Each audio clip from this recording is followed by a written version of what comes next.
A los participantes, las dudas que surjan con respecto a esta presentación, vamos a dar una pequeña pausa de 10 minutos al finalizar la presentación para que hagan sus preguntas y podamos discutir antes de pasar con el siguiente ponente y al final, pues ya hacemos una discusión general entre todos los participantes y los ponentes. Entonces, conforme vayan surgiendo sus preguntas, por favor escríbanlas en el chat y estamos al pendiente para leerlas al final de esta presentación.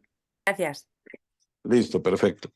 Bueno, entonces empezamos haciendo cirugías pues, básicas de rodilla y vamos ampliando la cobertura con TPLO, con TTA. eh, y vemos que cuando hacemos los talleres, cuando los talleres son como más profesionales y se hacen las prácticas en cadáveres, se hacen estudios radiológicos, digamos que posquirúrgicos a los cadáveres, pues el aprendizaje es mucho mejor. Eso lo fuimos viendo con Cardion Surgery. Y después tuve la oportunidad en el año 2019, de ir a la Universidad de Murcia y con el doctor Sopena, con María y con el doctor Miguel, pues estar allá en el curso y en el taller de Boli, el cual pues también es un taller que tiene una parte con cadáveres en los que se le hacen todos los análisis. El doctor Sopena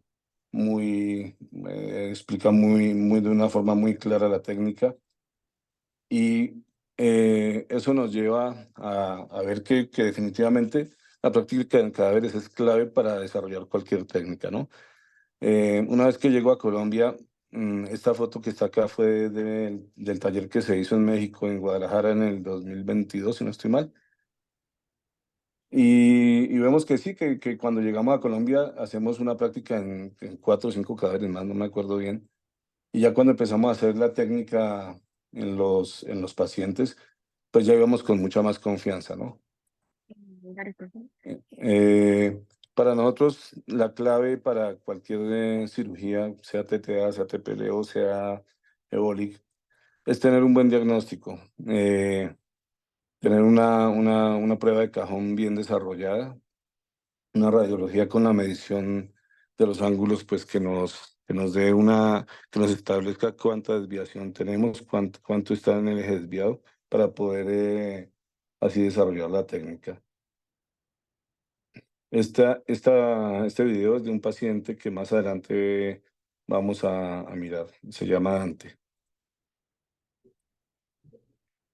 Eh, bueno, vamos a empezar con unos pocos casos que tenemos. Desafortunadamente tuve un problema con uno de los teléfonos y bueno, muchas de las evidencias radiológicas y de videos que tenemos se nos han perdido por el momento. Estamos tratando de recuperarlas por ahora, pero vamos a hablar de 3 casos.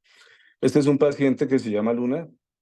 Es una perra cruzada con Pitbull. El propietario es un médico humano que es un médico deportólogo. Eh, pues la perra, a pesar de que no nos daba sino 5,69 la medida de la desviación tibial, pues era una paciente que venía con mucha cojera y con mucho dolor. Cuando llegó tenía mucha inflamación. Le hicimos la técnica de Bolic. Nosotros tuvimos al inicio, cuando llegamos a Colombia, bastantes inconvenientes en conseguir los tornillos de interferencia, porque se nos complicaba conseguirlos acá. Yo traje varios ligamentos, pero no traje tornillos. Entonces, cuando llegué acá, tuvimos algunos inconvenientes para conseguirlos, pero por eso no colocábamos los 4 tornillos. En este momento ya estamos colocando los 4 tornillos, los 2 que se colocan en la parte articular y los 2 digamos, de apoyo que se colocan en la parte proximal y en la parte distal. Esta paciente, una vez se opera, este video es a las 24 horas. La verdad, tiene un apoyo bastante aceptable a pesar de haber pasado tan poco tiempo de la cirugía. Es más, se trata de levantar en las 2 patas traseras. Y casualmente esta perrita vive pues en el campo. Yo tengo la clínica en Chía y esta perra vive en la parte del campo. Dejó de venir prácticamente después de una consulta que se le hizo de control y un vendaje que se le hizo de control, dejó de venir como más de un año. Yo coloqué aquí 12 meses, pero yo creo que fueron como unos 18 meses. Y esta es la respuesta, la trajeron por un problema gastroentérico que tenía, y pues así estaba al año largo de haberlo operado. Entonces, lo que sí llama la atención de la técnica es que pasado muy poco tiempo, pues empiezan a apoyar bastante bien, de forma muy aceptable, cosa que con otras técnicas de pronto no pasa tanto, ¿no? Vamos a ver, esta radiografía es la del video del perrito que teníamos al inicio, que es Dante. Este es un caso que fue muy desafiante porque era un paciente con unas enfermedades anexas complicadas, tenía problemas hepáticos, un chomp portosistémico. eh, Aparte de eso, tuvo una crisis de reliquia bastante fuerte, tuvo anemia, estuvo a punto de casi que de morir el perrito varias veces y bueno, se lograba estabilizar, y después de esto se le rompe el ligamento cruzado. De este perrito no tengo la radiografía posoperatoria, desafortunadamente, pero sí están los videos. Este video es 24 horas del posoperatorio. Vemos que definitivamente sí los perros, después de la cirugía, ya salen apoyando bastante, de una forma muy aceptable, no digamos que perfecta, pero sí de una forma aceptable.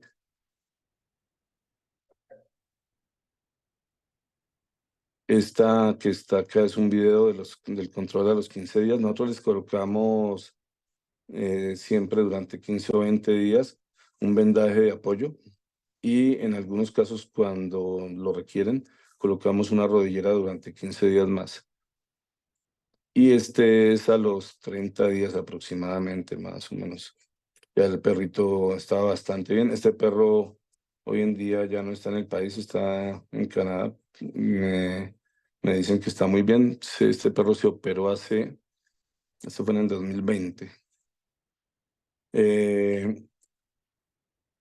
En este otro caso, es un paciente que es un Rhodesian Ridgeback, un perro de mucho peso, con una desviación de 12,2 milímetros, con una cojera profunda. En este caso le colocamos, por el tamaño del perro, le colocamos los tornillos de interferencia, pero aparte de eso, si bien le colocamos 2 tornillos corticales con arandela para reforzar con otros 2 túneles, pues el ligamento, para que no se nos fuera, por lo pesado, pero que no se nos fuera a mover del sitio.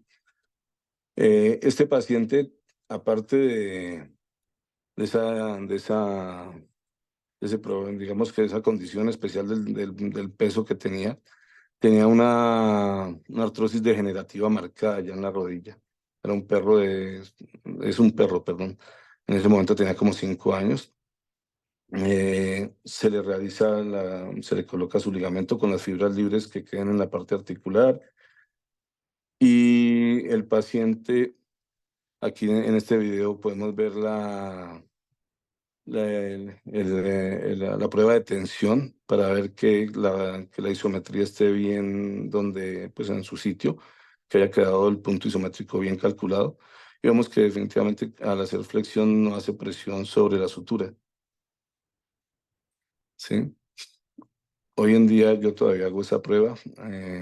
No sé, ahora María nos dirá si todavía la están haciendo. Y esta prueba de cajón nos la manda la colega que nos lo remitió. A pesar de que no es una prueba muy, muy bien hecha, pues vemos que no, que está estable, ¿no? Este paciente, a pesar de la artrosis, pues se recupera bien. Vemos que en este video, este es en el posoperatorio, esto es a las pocas horas o 2 días de la cirugía. Vemos que ya empieza a apoyar su pata. Y definitivamente durante todas las cirugías que hemos realizado, este sí ya es después, esto es casi a los 2 meses.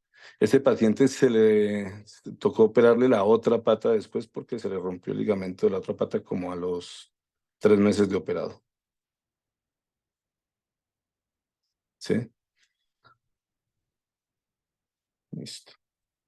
Entonces, vemos que a pesar de que tenemos pacientes con artrosis, pues evolucionan bien.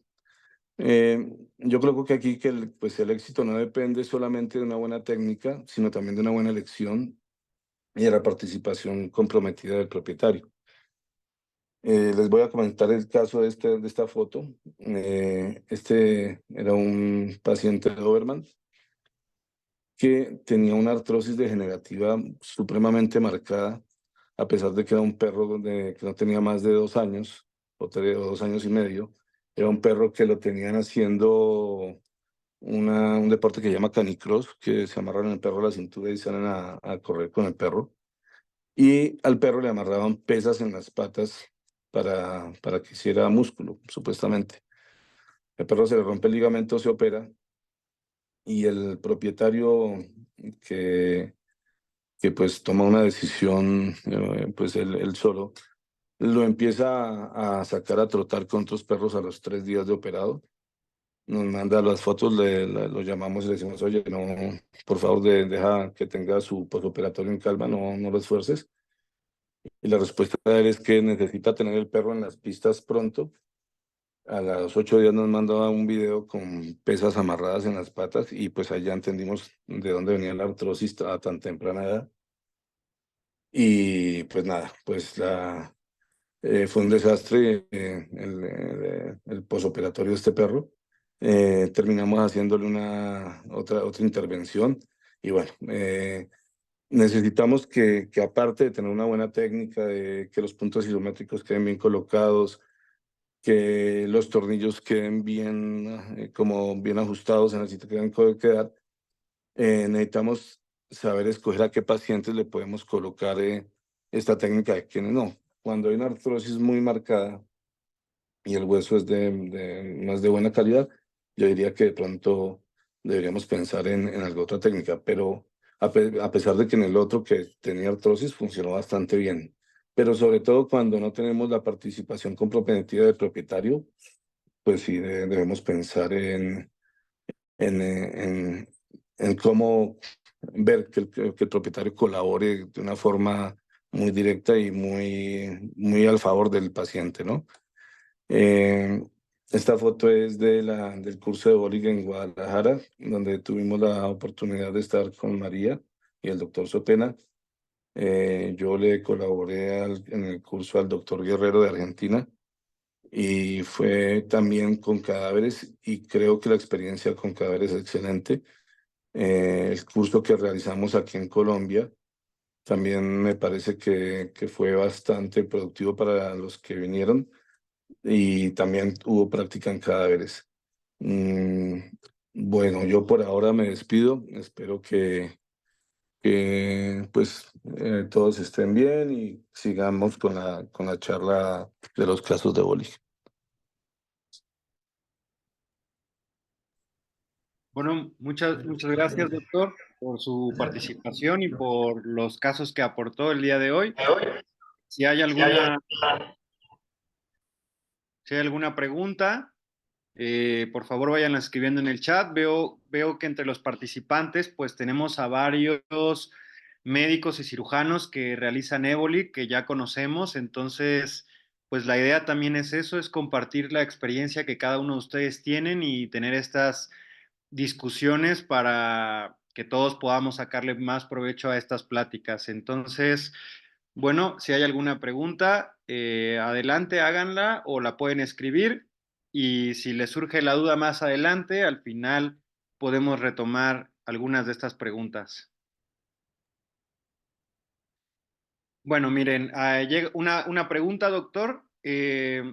Si ha tenido usted alguna vez un problema de desplazamiento o rechazo de algún tornillo.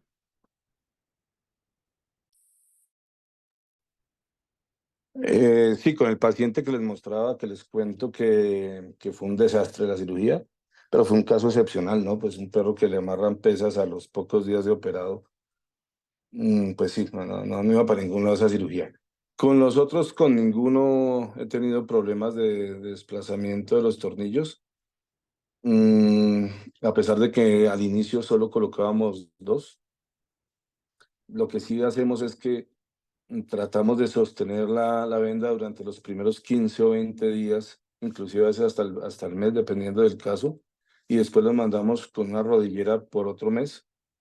Y eso nos ha ayudado a que de pronto evitemos que sobreesfuercen mientras se hace el proceso de cicatrización. Mm, de resto, los que he operado, yo he operado más o menos unos 22 pacientes con Evolik, y de los que he operado hasta el momento solamente uno tuve problemas, que fue el que les conté. Muchas gracias. Yo en lo particular, casos que he visto donde se desplazan los tornillos, normalmente están relacionados con casos donde hay infección. Donde hay Ok. infección principalmente por termonecrosis, donde el túnel donde está el tornillo no regenera porque hay daño necrótico por calor, entonces el Ujú. hueso no regenera y con el tiempo o al poco tiempo el tornillo se afloja y se mueve, más relacionado por una cuestión de cuidado, mal cuidado de las brocas o de generar un daño al momento de hacer el túnel. De los participantes, no sé si alguno tenga alguna experiencia con respecto a eso o alguna opinión particular. Igual es más que bienvenida, ¿eh?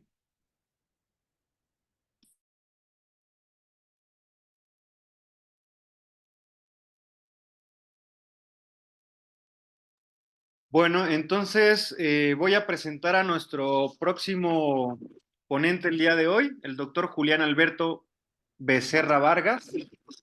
Él es egresado de la Universidad Pedagógica y Tecnológica de Colombia, es catedrático de cirugía en pequeños animales y tiene más de 9 años de dedicación a la cirugía, específicamente en ortopedia y neuroortopedia. Entonces, el día de hoy él también nos va a compartir algunos de sus casos realizados y su experiencia personal en lo que es la técnica intracapsular con prótesis sintética Evolic. Y bueno, estamos aquí al pendiente. Si van surgiendo algunos comentarios o preguntas en el chat, por favor háganlas y las estaremos compartiendo.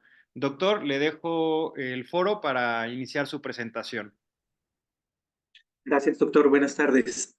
¿Se puede ver mi pantalla bien? ¿Se escucha bien? No, no Sí, se te ve la pantalla. se escucha perfecto y ahorita se ve te ves tú en la pantalla. Ya voy a compartir pantalla. Ya. ¿Ya pueden ver mi pantalla bien? Sí, ya listo, en modo presentación y se ve perfecto. Bueno, pues muchas gracias. Como el doctor ya me presentó, mi nombre es Julián Becerra. Eh, bueno, voy a dar mi presentación y voy a ir directamente a comentar algo sobre mi experiencia con respecto a la prótesis y a la técnica de Bolick. Obviamente no voy a hacer énfasis en detalles de la prótesis o del desarrollo de la técnica quirúrgica. Esto es algo que los instructores enseñan de una manera excelente en las certificaciones.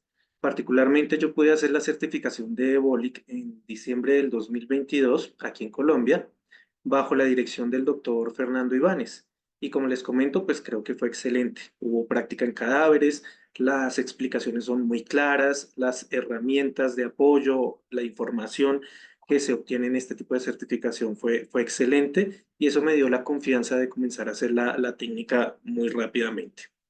Les voy a mencionar algo sobre las consideraciones particulares que he venido teniendo en cuenta con respecto a los pacientes y a la técnica quirúrgica misma, sobre la información que comparto con los propietarios y como lo decía el doctor Héctor, particularmente en este punto, el compromiso tan importante que se debe generar con el propietario del paciente si decidimos emprender un proceso de recuperación con esta técnica quirúrgica algunos detalles sobre la aplicación de la técnica misma y sobre todo la respuesta de los pacientes a la cirugía.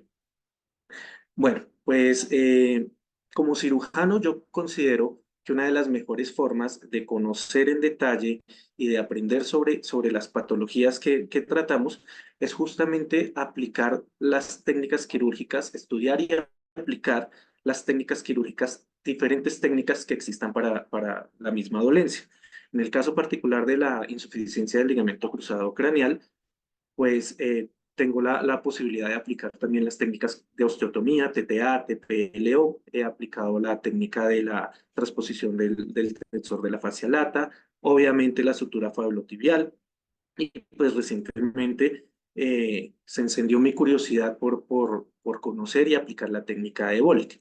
Con respecto a las técnicas, ¿qué es lo que puedo mencionar? Justamente la curiosidad que me lleva a entender y a procurar una técnica como Evolik es el hecho de saber que las osteotomías no fueron la primera elección, la primera opción para procurar resolver este problema del ligamento cruzado.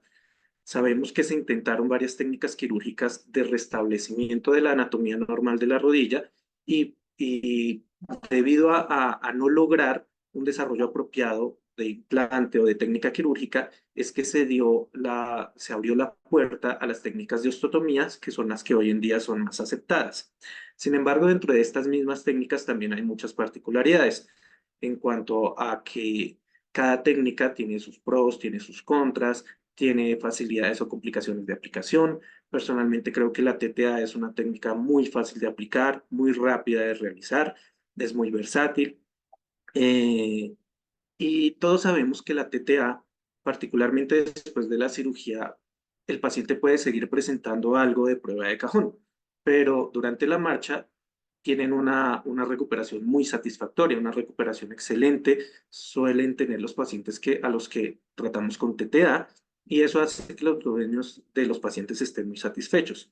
Pero particularmente debo mencionar desde mi experiencia que algunos pacientes, como por citar algunos ejemplos, los bulldog inglés, los pitbull, viejitos, hipotiroides, pacientes que tienen una laxitud exagerada en sus tejidos, pacientes en los que podemos aplicar la prueba de cajón y de hecho en la extremidad sana, en la extremidad que sabemos que no tiene roto el ligamento cruzado, que no tiene síntomas, que apoya con normalidad, también sentimos cierta laxitud.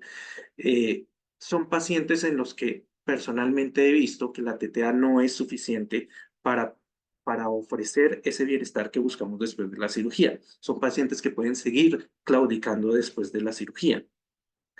Y esto, bueno, digamos que similar a la TPLO, esto conlleva a un gran dilema y es que si ya apliqué una técnica donde hice una osteotomía, donde modifiqué anatómicamente una rodilla y la técnica por alguna razón no funcionó, en el caso de la TPLO, sabemos que según la intensidad de la angulación del nivel del plato tibial puede ser necesaria una TPLO de doble corte.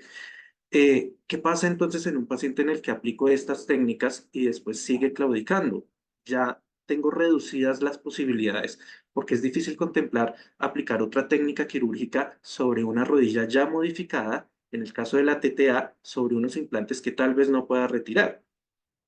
Y por esa y pues las demás razones que ya se han mencionado, considero que la embólica es una excelente técnica porque no solo restablece la anatomía normal y funcional del paciente, sino que eventualmente me diera la posibilidad de que si no funciona en el paciente, no he alterado la anatomía de su rodilla. Y sería relativamente sencillo hacer un reemplazo de implantes o un cambio de técnica quirúrgica. Entonces, todo eso me lleva también a ordenar, así como lo ven en la pantalla, las técnicas quirúrgicas desde una técnica que favorece una anatomía normal, natural del paciente, que me permitiría eventualmente luego hacer algo más y evitar una modificación tan agresiva como son las fracturas que hacemos hoy en día para corregir esta insuficiencia. Esas son algunas particularidades que he tenido en cuenta para inclinarme por realizar esta técnica quirúrgica. Con respecto a los pacientes, tal vez son las mismas de la mayoría de los procedimientos que se hacen para esta dolencia. El tamaño o talla del paciente indiscutiblemente es algo muy importante. Sin embargo, y afortunadamente, en Evolic, todos los pacientes son susceptibles de recibir esta prótesis, este implante. No importa qué tan grande o qué tan pequeño sea el paciente, es susceptible de ser operado con esta técnica. A manera de comentario, pues tal vez con respecto a esto del tamaño o talla, debo mencionar que en una curva de aprendizaje, yo personalmente recomendaría iniciar a aplicar esta técnica en pacientes de talla mediana o grande y luego pasar a pacientes de talla muy pequeña. Es muy diferente la sensación o la experiencia que podemos tener cuando aplicamos un tornillo habitual, un tornillo autorroscante, que cuando aplicamos un tornillo de interferencia, el cual está haciendo una fuerza excéntrica, que si particularmente, por ejemplo, lo menciona en un animal pequeñito, en un Yorkie, en un Chihuahua, estamos aplicando un tornillo de fuerza excéntrica en un hueso esponjoso, como es la zona del epicóndilo femoral, y que da miedo. Particularmente yo cuando comencé a ejecutar la técnica en un paciente pequeñito, pues sentía miedo de esa presión y de esa tensión que hacía con el tornillo. Sin embargo, los resultados pues, suelen ser muy favorables. Entonces, con respecto a tamaño o talla, pues nada que decir. Todos los pacientes son susceptibles de operar con esta técnica. Recomiendo una curva de aprendizaje iniciando con pacientes de talla mediana o talla grande.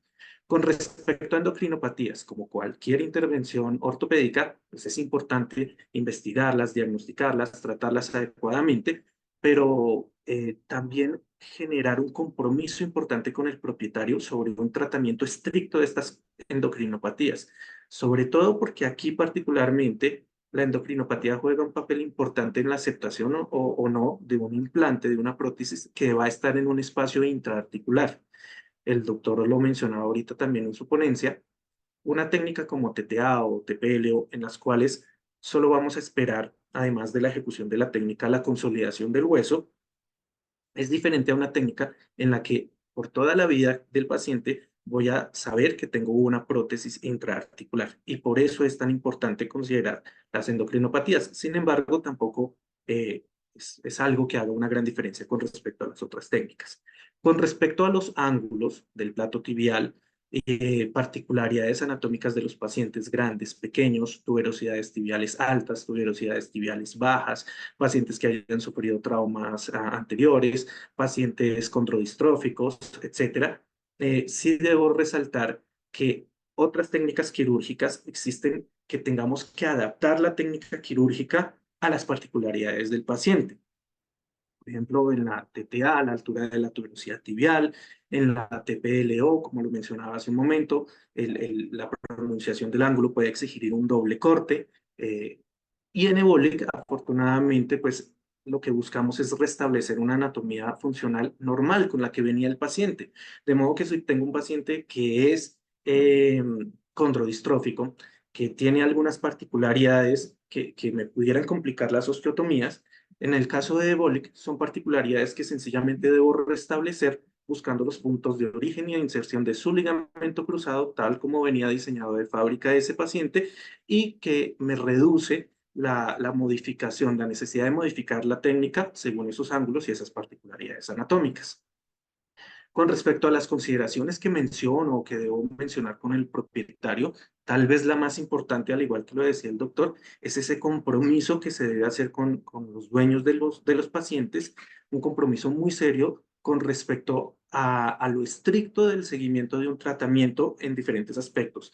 El tratamiento endocrino cuando es necesario, el tratamiento antibiótico, tratándose de una técnica de enormes ventajas, pero de un gran riesgo que es la infección, y el compromiso con una recuperación acompañada de fisioterapia, de la prudencia en la reintroducción al ejercicio, como lo mencionaba también el doctor.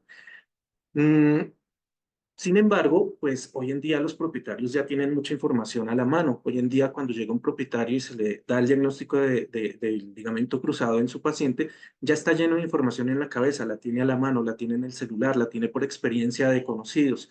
De modo que cuando yo le muestro mi repertorio de imágenes como en esta TPLO, de pacientes que han sido sometidos a cirugías donde es necesario hacer un corte en el hueso, donde es necesario colocar una cantidad grande de implantes, donde unas imágenes radiográficas se pueden ver algo aparatosas para el propietario, para el que conozca o no conozca de ortopedia, versus una técnica quirúrgica en donde se pueden mostrar imágenes. Arriba a la izquierda pueden ver una imagen que está en la página de Bolic, abajo es un implante, una imagen que suelo mostrar solamente de manera de ejemplo, esto es una cirugía en humanos, donde las personas lo asocian con experiencias propias de cirugías de mínima invasión. Yo hago la técnica abierta, no hago la técnica por artroscopía, creo que no se está haciendo en Colombia, pero para los propietarios de los pacientes esto es algo bastante claro, es bastante obvio que ellos se inclinen por escoger una técnica de menos invasión o de menos eh, traumatismo en los tejidos del paciente, de menos modificaciones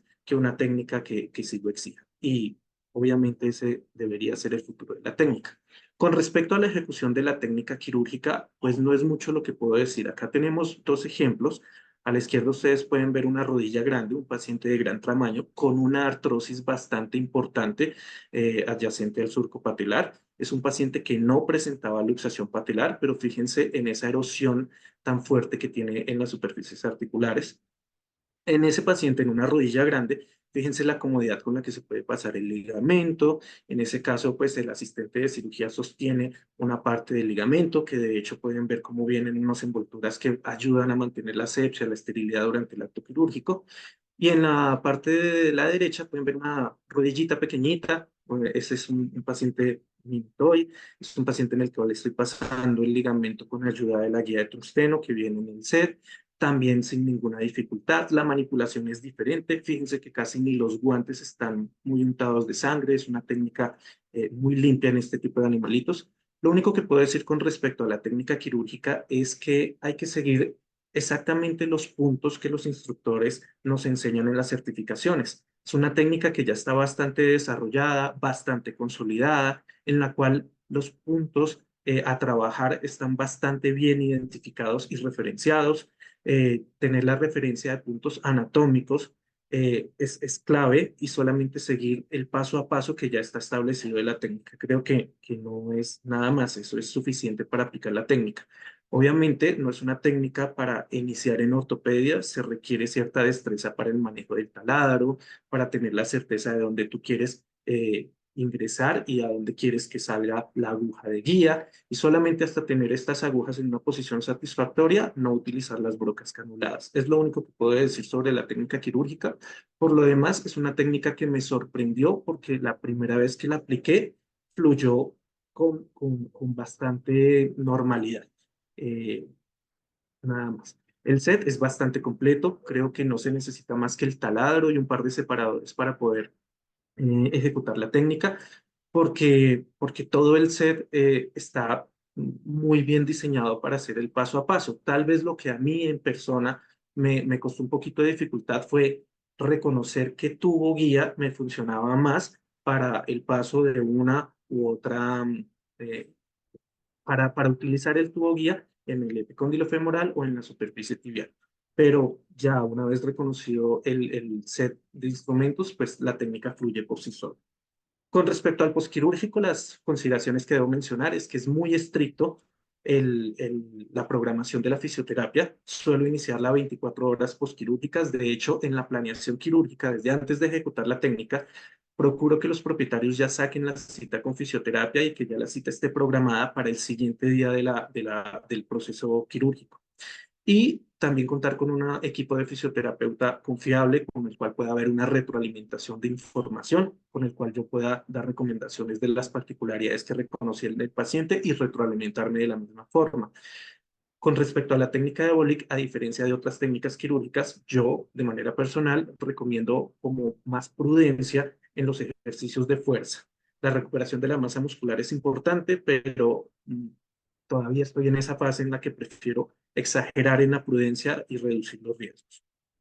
Una asepsia y una antibioterapia son estrictamente necesarias, la asepsia durante la cirugía y la antibioterapia a partir de un caso, como lo mencionaba el doctor anteriormente, uno pone acá las fotos y los casos bonitos, pero a partir de un caso en el cual operé una paciente que tuvo una respuesta excelente en el posoperatorio, pero que luego la propietaria justo se fue de vacaciones, la metió a la piscina con una herida reciente de 4 días posquirúrgicos, se le olvidó darle los antibióticos, y etcétera, etcétera. He adoptado una como mayor rigurosidad en la antibioterapia. Suelo hacer una doble antibioterapia en el posquirúrgico inmediato, y al reevaluar el paciente a los 15 días, según su condición, considero el uso de una segunda antibioterapia de rescate, como puede ser con el rufloxacin. Pero nada, si se sigue el protocolo aséptico y una antibioterapia estricta, como en cualquier otra cirugía, pues no deben haber problemas. Sí han sido pacientes de 12 pacientes que he podido operar en el transcurso del 2023, 2 o 3 pacientes han necesitado un rescate analgésico en un transcurso del tiempo de 1 o 2 semanas después de la cirugía, pero no es nada ajeno a todos los procedimientos quirúrgicos. Y el seguimiento radiográfico para verificar la posición de los implantes, la densidad ósea y el estado del espacio articular. Traigo acá un par de casos clínicos para mostrar. El primero es el de Suji, una pacientica de raza Pitbull de 6 años de edad, con una buena condición corporal, activa. El propietario la llevaba a hacer deporte y que presentó una rotura de ligamento cruzado agudo. Acudió muy rápido después de la rotura del ligamento cruzado y a pesar de unas dificultades económicas que tenía el propietario, al ofrecer las diferentes técnicas, le ofrecí para esta paciente las 3 posibilidades de TA, TPL y Embolic.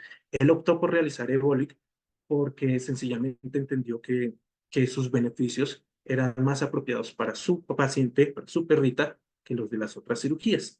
Esta es la prueba de cajón que le realizamos a esa paciente y a esto es a lo que me refería con las TPAs, que ocasionalmente en un paciente, no sé si se alcanza a dimensionar en el video, pero el grado de desplazamiento que tienen las superficies articulares en esta prueba de cajón hacen que esa prueba de cajón no solamente se vea positiva, sino tal vez un poco exagerada. Estos son aquellos pacientes en los que posiblemente luego la tensión del ligamento patelar no sea suficiente para ofrecer una recuperación satisfactoria en el posoperatorio. Y por esa razón, este es un paciente en el que yo personalmente me inclino más por la técnica de Embolic, ya que es una técnica que durante la cirugía, al terminar de cerrar los tejidos en la cirugía, ya tú tienes la seguridad completa de que no hay prueba de cajón, de que no hay avance tibial, de que ya no depende de otras estructuras anatómicas la recuperación del paciente, sino que depende de lo que lograste en la ejecución de la cirugía y en la colocación de esa prótesis. Estas son las radiografías postquirúrgicas de esta pacientica, de Suji.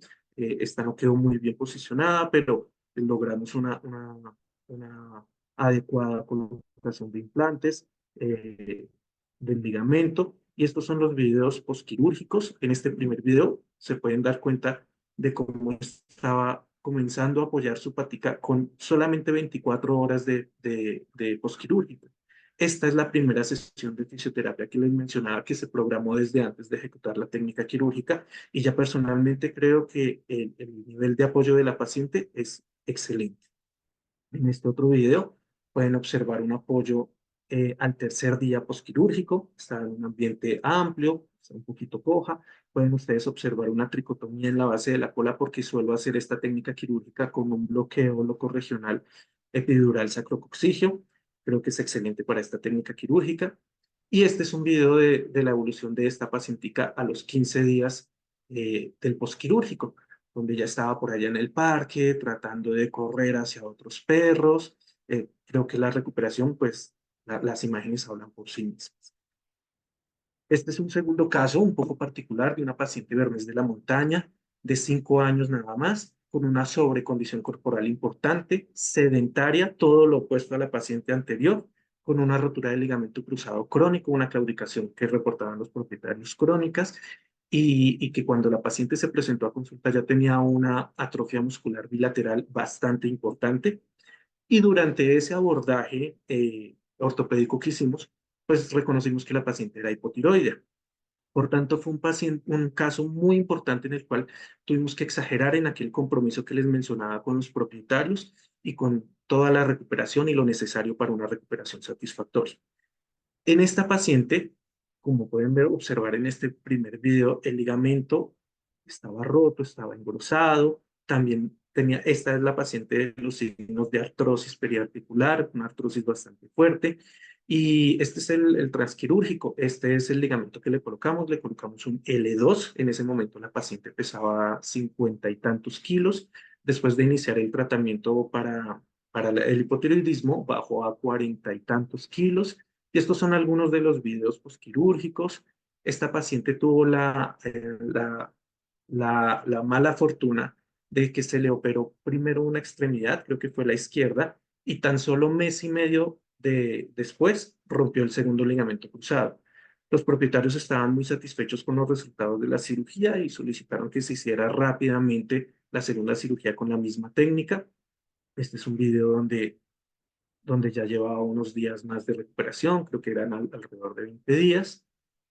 El último video no me corrió. Y en este video ustedes pueden observar la paciente que todavía está en fisioterapia, ya tiene un apoyo bastante satisfactorio. No sé si se alcanza a reconocer, pero ya bajó bastante de peso y el resultado ha sido excelente. esta paciente también necesitó un rescate analgésico tiempo después por unos movimientos un poco imprudentes, pero la evolución ha sido satisfactoria. Estas son las radiografías posquirúrgicas, el último control que se le hizo a esta paciente, donde se puede observar la técnica aplicada bilateralmente, todavía con una atrofia muscular importante, pero con resultados funcionales satisfactorios. La paciente está mucho mejor y es una paciente que debe continuar con fisioterapia y con este tipo de monitoreo radiográfico. Y por último, pues, ¿qué puedo decir como conclusiones? Que la experiencia aplicando la técnica quirúrgica ha sido más que satisfactoria, ha sido muy buena, ha sido fácil adaptarme a una nueva técnica quirúrgica, ha sido una experiencia con un apoyo importante desde la casa de Ébolic, dispuesto siempre a resolver cualquier duda, a dar sugerencias, a, a, a responder cualquier cosa que necesitemos y sobre todo pues por la respuesta de los pacientes. Creo que también ha tenido una gran aceptación en los propietarios de los pacientes, si bien creo que falta un poco de conocimiento, de acogida por parte de los mismos médicos veterinarios, creo que los propietarios de los pacientes han acogido de una manera excelente esta técnica quirúrgica. Los resultados en los pacientes han sido excelentes y pues considero que hay grandes expectativas sobre la técnica. Considero que, que sí, que el futuro es tratar de aplicar una técnica que restablezca la anatomía funcional de la rodilla y dejar de fracturar huesos para resolver el problema, sin desmeritar las técnicas de TPLO y de TPA, que también me han entregado excelentes resultados. Muchas gracias. Eso es todo lo que tenía por contarles. Muchas gracias, doctor Julián, por su excelente presentación. La verdad, ese último caso del Bernés de la Montaña, felicidades, es un muy buen caso. Ya tenemos alguna pregunta por aquí que puede responder si usted, creo que ya lo mencionó durante su plática, pero no estaría mal hacer un pequeño resumen con respecto a la respuesta. Igual el doctor Héctor, si gusta dar su opinión con respecto a la siguiente pregunta, es de la doctora Luisa Fernanda. Dice, buenas tardes, ¿qué tasa de éxito han tenido con esta técnica a largo plazo? Y el año pasado vi 3 casos en los que nos tocó retirar la técnica y hacer cultivo con antibiograma por la complicación de la técnica de 2 colegas diferentes con respecto a infección. Entonces, si gustan darnos su opinión al respecto, tanto el doctor Julián como el doctor Héctor, adelante. Bueno, pues creo que a largo plazo la respuesta ha sido positiva, ha sido muy favorable. Creo que si se presenta un caso de infección con el implante, se presenta muy pronto, muy rápido después de la aplicación de la cirugía. No es algo que se presente meses o años después, es algo que se debería presentar en el posquirúrgico inmediato. Sí tuve un caso particular de una paciente y una propietaria complicadas porque también fue hipotiroidea. Primero se comprometió a hacer un tratamiento integral, luego declinó del tratamiento hormonal porque prefería hacer algo homeopático. Bueno, muchas particularidades. Y esta fue la única paciente en la cual yo observé una complicación. Como les cuento, fue una paciente que se operó. Al día siguiente y a los 2 días posquirúrgicos presentó un excelente apoyo y una excelente recuperación mientras estuvo internada en la clínica. Luego se dio de alta y justo coincidió con Semana Santa, la señora se la llevó, no le dio los antibióticos, la metió a una piscina y presentó una secreción en el tornillo distal, no en el articular, sino en el más distal de la tibia. Fue una secreción que disminuyó bastante bien cuando reiniciamos un ciclo antibiótico con enrofloxacina y lamentablemente fue una paciente que después quiso tomar otras vías de tratamiento y que no pude continuar su tratamiento. Es la única paciente con la que he observado esa complicación y por eso mencioné lo de la antibioterapia estricta y lo del compromiso con los propietarios. A partir justamente de esa paciente es que comencé a manejar una doble antibioterapia en el posquirúrgico inmediato y cuando lo considere necesario un segundo ciclo de antibiótico tiempo después. Pero en resumen, es la única paciente de 12 casos que operé en el transcurso del 2023 que presentó una complicación. La complicación fue temprana, la complicación tiene una explicación evidente por todas las circunstancias que les comento y a pesar de eso creo que la respuesta al rescate antibiótico fue muy positiva, lo que explica que pues era algo manejable.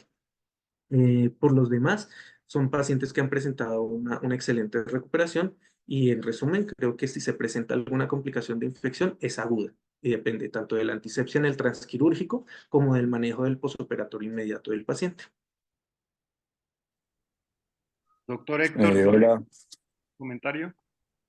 Sí, de los que yo he operado, tuve con una paciente, una pitbull blanca que tuvo una infección, pero fue rápidamente, se manejó rápido y la verdad se controló muy rápido. Que me acuerde es la única que he tenido problemas de infección. En cuanto a la duración del implante, una vez él ya está estable, la verdad, yo no he tenido ningún problema. O sea, el que les mostré, el último que les mostré, que es un Rhodesian Ridgeback, ese perro lleva 2010, 2020, ese se operó en enero del 2020, al 21, al 22, al 23, lleva para 4 años de operado y está perfecto. Es un perro que ya es inclusive medio geriátrico en este momento y pues no, hasta el momento no ha tenido ningún problema. Por costos, a la otra, cuando rompió el otro ligamento, me tocó hacer una TTA, pero por una cuestión de costos, porque el propietario, pues no, en el momento no podía asumir el costo del Ebolic. Entonces me tocó obligatoriamente hacerle una TTA, pero sí, claro, obviamente fue mucho más demorada la recuperación. Una vez que el tornillo y el implante cicatrizan en su posición. Y una vez que las células de cicatrización invaden el implante, la parte interna, yo creo que no hay mayor problema, la verdad. Sí, yo en lo particular a largo plazo opino lo mismo. Entre más tiempo pase, mejor va a estar el paciente, porque por naturaleza la prótesis va a tener mejor biointegración con el paso del tiempo. De hecho, tenemos casos donde el doctor José María Carrillo ha demostrado ahí en la Universidad de Valencia cómo en pacientes ya post-mortem, que han muerto por otras razones independientes de la cirugía, han hecho disección del tejido y han visto la excelente integración que tiene el implante, tanto con el hueso como con el crecimiento de fibroblastos sobre el implante, por lo cual realmente si la prótesis va bien y la estabilidad de la rodilla es buena en el posquirúrgico inmediato e intermedio a largo plazo, el pronóstico es cada vez mejor incluso. Con respecto a la parte de las infecciones, que es muy buena pregunta, pues hay que tomar en cuenta que la prótesis no viene contaminada. Principalmente la contaminación se da de manera transquirúrgica como una de las principales causas. Entonces es muy importante, como el doctor Julián mostró en su presentación, veo que, por ejemplo, usa un autoadherible yodado, lo cual es muy bueno para que la prótesis no toque la piel, que es una fuente alta de contaminación. Vemos que hay cambio de guantes o que los guantes se mantienen limpios al momento de manejar la prótesis, que la prótesis se mantiene en su bolsa protectora hasta el momento de entrar en la articulación. Hacemos algunas veces lavados. Hay que cuidar mucho la termonecrosis, el tiempo quirúrgico, que son factores que predisponen a la infección, no solamente de una técnica como esta, sino de cualquier cirugía ortopédica. Hay estatutos y hay trabajos de investigación donde nos marcan protocolos de antibioterapias transquirúrgicas en cualquier cirugía ortopédica para evitar los riesgos de infección. Y me parece que cuando hablamos de estadística, la técnica de Ebolig no tiene un porcentaje de infección mayor a otras técnicas, que es lo que a veces se cree. Entonces, es una prótesis, hay que cuidarla y hay que tratarla como tal, hay que evitar la contaminación de la manera posible, pero esto es algo que sin duda se puede evitar con todas las medidas que se deben de realizar, no solo en una técnica como esta, sino en cualquier cirugía ortopédica.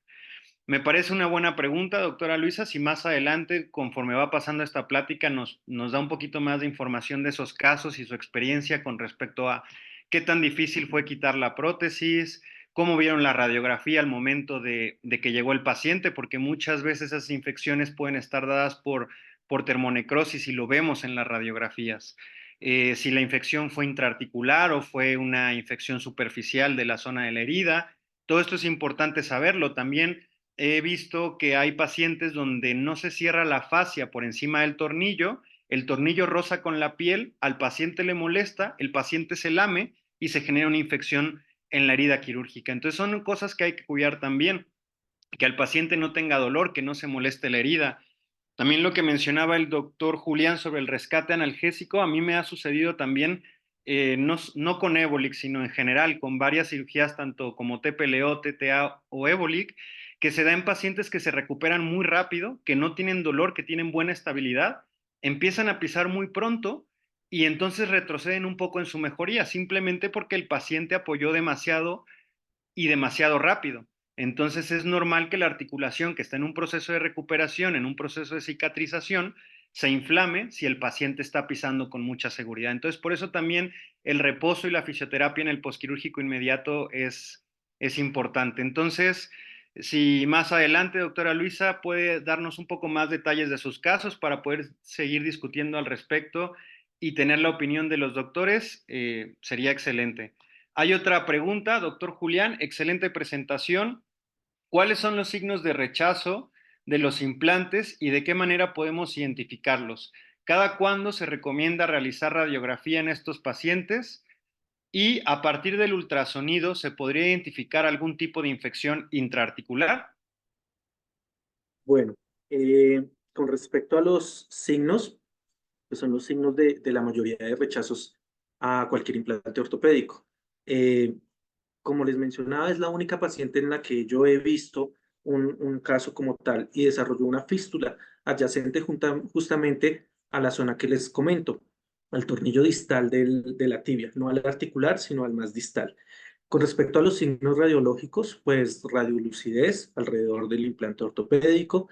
eh, y con respecto a lo de la ecografía, yo creo que sí, obviamente debe ser susceptible de poder valorar el espacio articular, obviamente por un especialista en el área, pero muchos signos de componente inflamatorio en la articulación, del estado del implante y de la superficie misma del hueso pueden ser visibles ecográficamente. Las radiografías control yo las recomiendo siempre cada 3 semanas desde el posquirúrgico, desde la primera radiografía en el posquirúrgico inmediato y posterior a esta cada 3 semanas, a menos que el paciente presente una eventualidad, caso en el cual adelanto el control radiográfico. Con respecto a lo de la asepsia, como mencionaba el doctor, justamente hace poco, en diciembre, el doctor André Lacerda en Brasil publicó un artículo con un reporte de caso con esta técnica y me llama la atención que en el artículo menciona y hace énfasis en un cambio de guantes y en un cambio de instrumental después de la colocación del implante, como toda cirugía que exige tiempos de asepsia. Y me parece algo importante de resaltar e importante de aplicar. Nada más. Doctor Héctor, no sé si tenga algún comentario para complementar o algún comentario adicional que quiera hacer.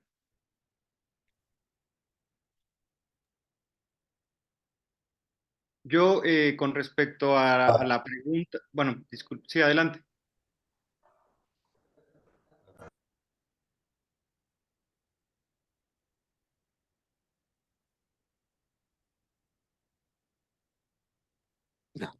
Qué pena. Sí, la verdad yo no he tenido rechazos de los ligamentos. Lo que sí tuve fue el perrito que les cuento que no se le hizo un buen postoperatorio y pues, pues no lo asumo como rechazo, sino como un mal manejo postoperatorio. Entonces, pues me imagino que en el momento que haya algún rechazo, pues lo que decía el doctor, pues va a haber inflamación y pues algún tipo de sintomatología normal de cualquier rechazo. Pero hasta el momento yo no he tenido ningún rechazo. Sí, yo tampoco en lo particular he tenido ningún rechazo y es importante para mí, creo, hacer énfasis y diferenciar entre rechazo y contaminación o infección del implante, porque muchas veces vemos que hay signos aparentemente de rechazo cuando la realidad es que lo que es que el implante está contaminado y hay infección. O sea, hay que diferenciar mucho entre rechazo y infección. Hoy en día, cualquier implante de calidad, ya sea prótesis sintética Ébolic o una placa de titanio de cualquiera de las marcas comerciales, difícilmente van a regenerar algún tipo de rechazo, siempre y cuando sean implantes indicados para cirugía. Entonces, diferenciar esa parte es importante. Yo en lo particular, las radiografías, igual que el doctor Julián, hago un seguimiento cada 3 semanas o cada mes, pero si mi paciente va muy bien, realmente ya no le hago un seguimiento radiográfico y solo evalúo la estabilidad de la rodilla con la prueba de cajón.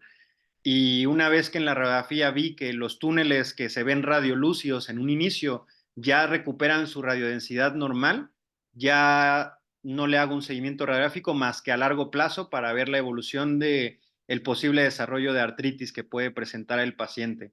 O, como dice el doctor, en caso de que vea alguna eventualidad o me parezca necesario hacer una evaluación radiográfica, adiciono algún estudio de radiografía complementario.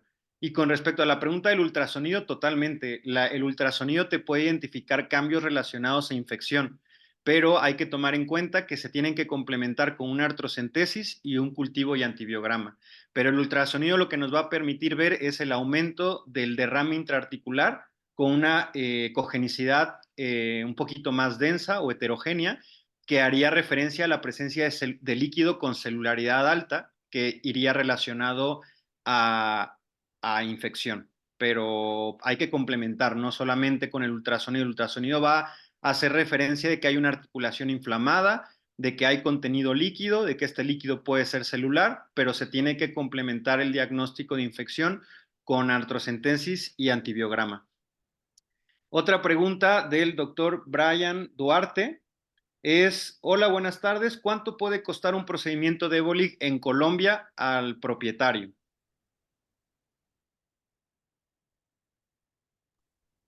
Esta pregunta creo que puede ser muy Hola. viable de cirujano a cirujano, pero bueno. Bueno, yo estoy cobrando más o menos de 4.500.000 a 5.500.000 en dólares. Yo igual, yo comencé cobrando alrededor de 3.800, algo semejante a una TPLO, y actualmente estoy procurando cobrar también 4.500. Sí, bueno, yo creo que igual de país a país el costo va a ser variable, pero para que se den una idea, yo creo que una técnica como Ebolig con el costo del implante viene siendo muy similar al costo de un implante de tipo TPLO o TTA en algunos casos. Creo que ahorita la TTA, como mencionaba el doctor Héctor, que puede ser una opción económica, a veces es porque se puede realizar con bandas de tensión, por ejemplo, en lugar de placa, y eso reduce mucho los costos. Pero creo que en general, si hablamos de técnicas completas con placa, tornillos o ligamento y tornillos, el costo de las cirugías, desde mi perspectiva, es muy, muy, muy parecida. Bueno, entonces, para terminar, para hacer el cierre de estas presentaciones del día de hoy, quiero presentar al doctor Daniel Portilla. Él es egresado de la Universidad Antonio Nariño, es cirujano de traumatología y ortopedia en más de 20 clínicas y hospitales de Colombia, certificado AO, que es la Asociación de la Osteosíntesis. Normalmente considero que es parte importante de la formación y currículum de un ortopedista de referencia el que tenga este tipo de certificaciones, además de otras múltiples certificaciones en cirugía de columna, tórax y cirugía ortopédica. Bienvenido, doctor, y adelante con su presentación. Bueno, buenas tardes, muchas gracias. Bueno, pues miren, realmente esta Ebolig es una técnica que estuve mucho tiempo detrás de ella, realmente, por costos de los cursos, por presentación de, pues, realmente ver los casos acá en Colombia, lo que se podía hacer, pues tocó aplazar bastante, bastante la certificación. Se logró hacer aquí ya, obviamente, en Colombia. Tuvimos el tiempo que entró la pandemia, regresaron incluso el dinero. Eh, bueno, por fin logramos hacerlo.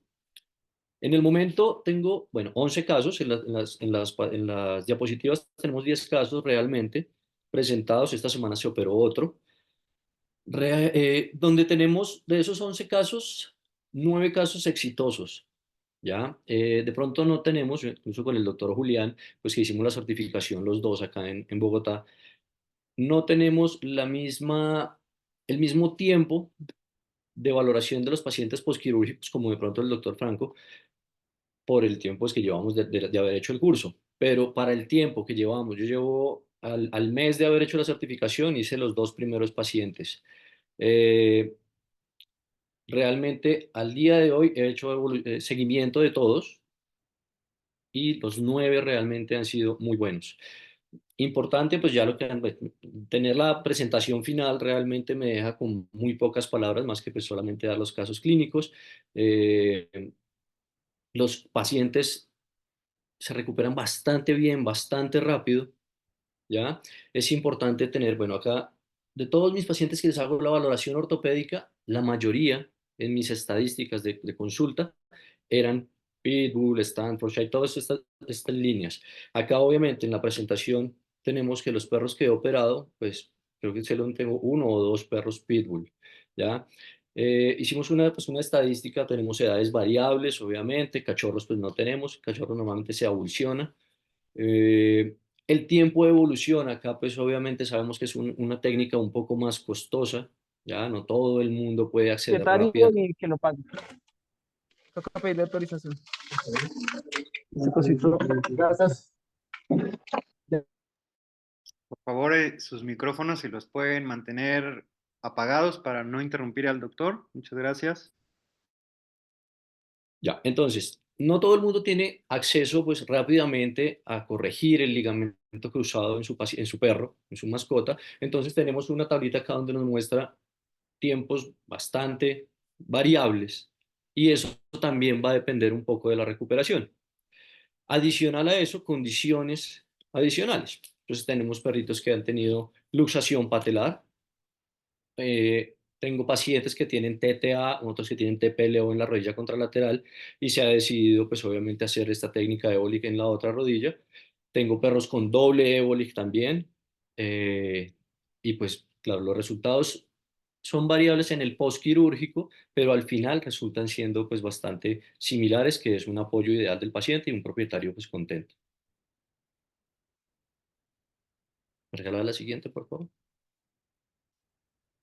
Bueno, con respecto a la técnica, digamos que no hay nada pues, nuevo por decir, más que, pues, como decía el doctor Julián, todo lo que vimos en la técnica, pues en el curso, es supremamente bien explicado, está muy, muy bien hecha. Eh, y si somos bastante sistemáticos y hacemos el paso a paso de la técnica, pues no vamos a tener ninguna complicación realmente. Eso es lo que buscamos. Mm, ¿Qué hemos visto o qué he visto yo que me ayude bastante en la técnica? De pronto, pues yo ya no tengo las guías de Tuxteno, entonces lo que hago es que paso un nylon por todas las perforaciones para que solamente al momento de deslizar el implante sea un solo movimiento y me quede pues el implante en su posición sin manipularlo bastante. Otra cosa importante pues en cuanto a la técnica para hacerla es siempre tratar de trabajar con una misma persona, que no sea más de una o dos personas, porque ya saben cómo trabaja uno, de qué lado va a estar, qué acción le va a pedir que le colabore a uno y eso nos ayuda en el tiempo quirúrgico. Realmente no tampoco tengo un tiempo estándar en la cirugía. Puedo saber por lo menos que en la primera realmente me demoré 3 horas y en otras me he demorado 1 hora y media. En una me demoré como hora y cuarto. Pero también depende de las condiciones adicionales que tenga el paciente. Sí, hay pacientes que han requerido pues, una surcoplastia adicional a eso y pues eso aumenta los tiempos quirúrgicos. Pero al entrenar siempre a una persona que trabaje con nosotros, nos va a agilizar los tiempos y eso disminuye complicaciones posquirúrgicas. Bueno, importante siempre dar todas las opciones que hay para la corrección del ligamento cruzado de los propietarios, mostrar complicaciones, porque si un propietario no sabe las complicaciones, después tenemos inconvenientes. Eh, Cómo hacer su posquirúrgico, ¿ya? Y cuáles son las técnicas que se adaptan para cada paciente. Siempre yo normalmente en las consultas tengo fotos, tengo videos, los biomodelos y pues obviamente la presentación de los casos. Programar obviamente la cirugía, tomar las medidas radiográficas para poder hacer el pedido del implante y los tornillos adecuados para ese paciente.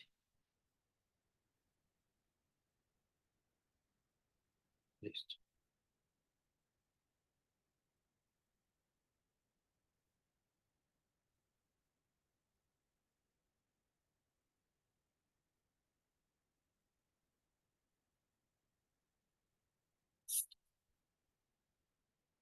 ¿Me regalas la siguiente, el video?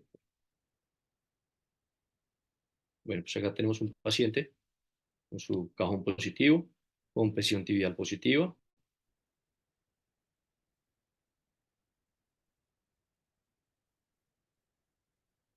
Ya, la siguiente diapositiva. Intraquirúrgico, revisamos los muñones. No todos los muñones siempre del ligamento tienen la misma característica, no todas las rodillas tienen el mismo abordaje fácil, no todo el tejido es exactamente igual. Los pacientes con artrosis son bastante complejos, muy, muy complejos. Incluso el tornillo, el túnel femoral es muy complejo realmente en un paciente con artrosis. Ventajas de la técnica, pues respetan la biomecánica de la rodilla, tienen una recuperación mucho más rápida. Las complicaciones tienden a ser menores y menos complicaciones realmente con lo que he visto y con otras técnicas realmente en el mercado. Eh, Al ser una técnica intracapsular, nos permite revisar siempre el menisco. Y de mis 11 pacientes, he tenido que retirar el menisco a 2 o 3 pacientes. Okay, este es un bulldog que se le retiró el menisco, estaba completamente roto, dañado. Este bulldog no lo tengo en las presentaciones en los casos clínicos, de hecho ya les voy a comentar algo adicional. Bueno, aparte que se le retiró el menisco, este perrito tiene ébolic bilateral.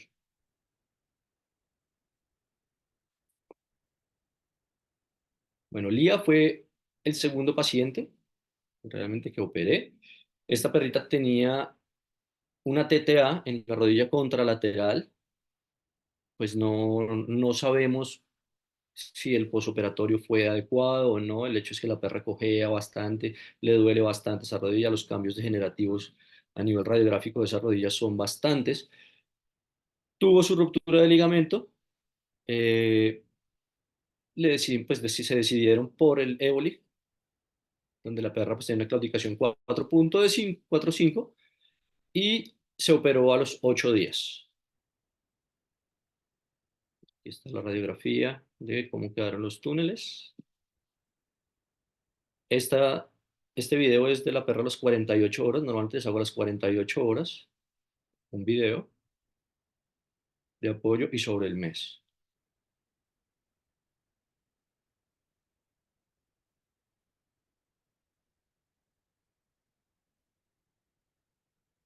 Y aquí está el día 7, 8 meses después.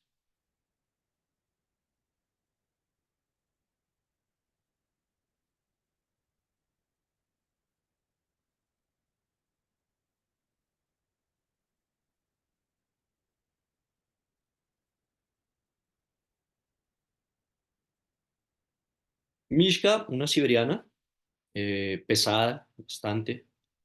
Mm, Ya es una perra geriátrica, una perra geronte, también una claudicación 4 de 5. Ella llevaba más tiempo con el ligamento roto. De hecho, este paciente, pues los propietarios acudieron directamente por la página a buscar Éboli, y desde España, pues obviamente le dieron las personas que aquí presentábamos, hacíamos la técnica, hablaron conmigo y decidimos operarla. Se les comentó todas las técnicas, las ventajas, desventajas y el compromiso, pues obviamente, en el posoperatorio.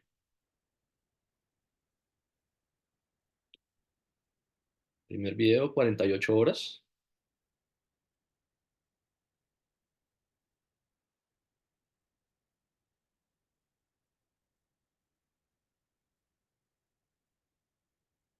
El segundo video sobre el mes.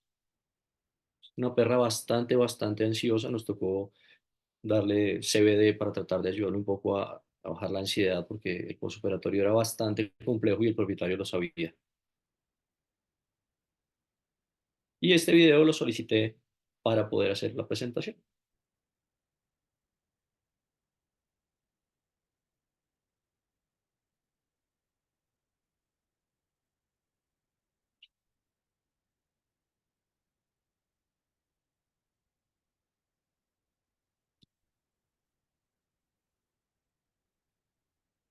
Lima, este perrito, bueno, un cruce de pitbull. De todos los perros ha sido el más complejo en cuanto a temperamento. Es un perro nervioso, eh, supremamente ansioso, todo el tiempo está brincando, saltando, no se queda quieto en la jaula. Y el propietario no se podía comprometer con el posquirúrgico realmente. Entonces se rompió el ligamento, a los 15 días se decidió por operarla. Esta es su radiografía posquirúrgica, un video prequirúrgico.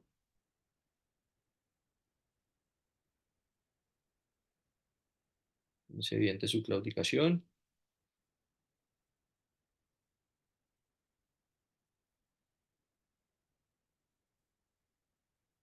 ...48 horas después.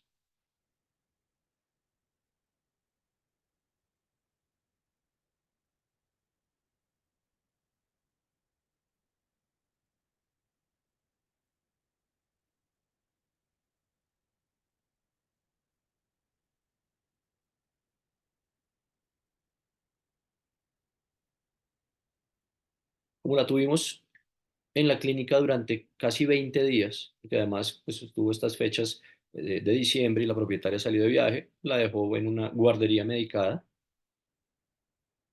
la tuvimos en recuperación en la clínica y acá tenemos los videos para poderla entregar. Este último video ya es con la propietaria el día que se la iba a llevar, pasado el mes.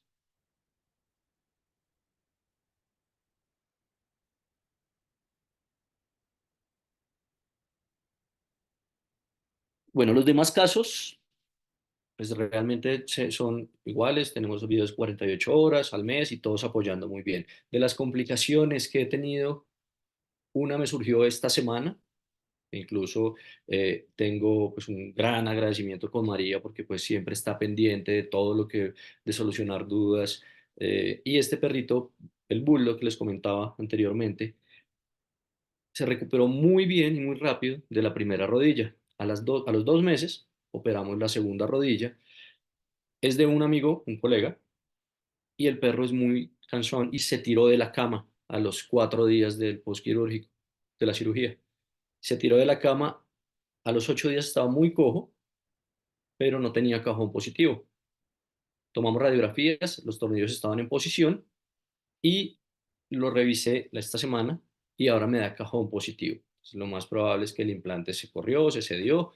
Pues el perro, un bulldog de 35 kilos. Entonces es muy probable, vamos a tener que esperar un poco que recupere la cápsula articular, que pase un poquito el postquirúrgico que ya tuvo y vamos a volver a ingresar a la rodilla para cambiar el implante. Esto es nuevo, las preguntas eran realmente a María, ¿qué íbamos a hacer con ese implante? Si se podía corregir o no, teníamos que cambiarlo. ¿Qué va a pasar con los tornillos?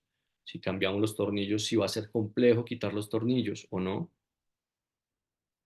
Me preocupa los tornillos que son de interferencia, cuando comiencen a llenar de hueso, si va a ser fácil o no retirarlos. Y asimismo, pues obviamente cambiar el implante. Y ya pues que el propietario se comprometa al nuevo posquirúrgico. Este sería una de las complicaciones. Otro perro pues que realmente terminó en amputación, pero pues no tuvo que ver con la técnica. Es un perro que se rompió el ligamento, tenía 6 meses en el momento que se rompió porque lo dejaron en una guardería, tuvo ruptura del ligamento cruzado, tuvo ruptura del colateral lateral y adicional a eso, en la guardería donde lo tenían, al parecer excedieron los antibióticos. El perro llegó a cirugía con una necrosis y una erosión, necrosis no, perdón, una erosión del cartílago articular, con los meniscos completamente destrozados, los ligamentos, atrofia marcadísima, y el tiempo de evolución del tiempo que se rompió el ligamento a que lo pudimos operar fueron casi 3, 4 meses. El perro estuvo en clínica porque tuvo una enfermedad respiratoria, o sea, fue bastante complejo. Hicimos la técnica porque era la única técnica que teníamos realmente a la mano. La densidad del hueso estaba completamente perdida. No teníamos cómo hacer una extracapsular, no teníamos cómo hacer una osteotomía porque no iba a ir bien. El propietario, siendo consciente de esto, pues se le mencionó el éboli con una pequeña probabilidad pues, de rechazo que terminó pues, obviamente en amputación. Eh, Adicional a eso, después de la cirugía, hizo contractura fibrótica del cuádriceps femoral y ahí pues ya no tuvimos nada más que hacer. Mis posquirúrgicos, ¿cómo son? Pues ahorita viendo, realmente tenemos bastantes cambios en cuanto al manejo posquirúrgico con los doctores que presentaron anteriormente. Mi posquirúrgico es un vendaje, como lo vieron, durante 10 días. Fisioterapia, apenas retiro el vendaje. Yo lo dejo a los 10 días, comenzar la fisioterapia. Y en ese tiempo de los 10 días, el propietario tiene que conseguir una rodillera, un protector articular, con el cual lo dejo 6 meses posquirúrgico. Hablando y viendo lo del rescate analgésico, he tenido 2 casos que han reincidido con una leve cojera, pero es por dolor, realmente no hay inestabilidad, y los he manejado con corticoides, la persona pues, con la que trabajo fisioterapia me dice que van muy bien con el corticoide, los manejamos 4 o 5 deditas y ya, se resuelve por completo el cuadro.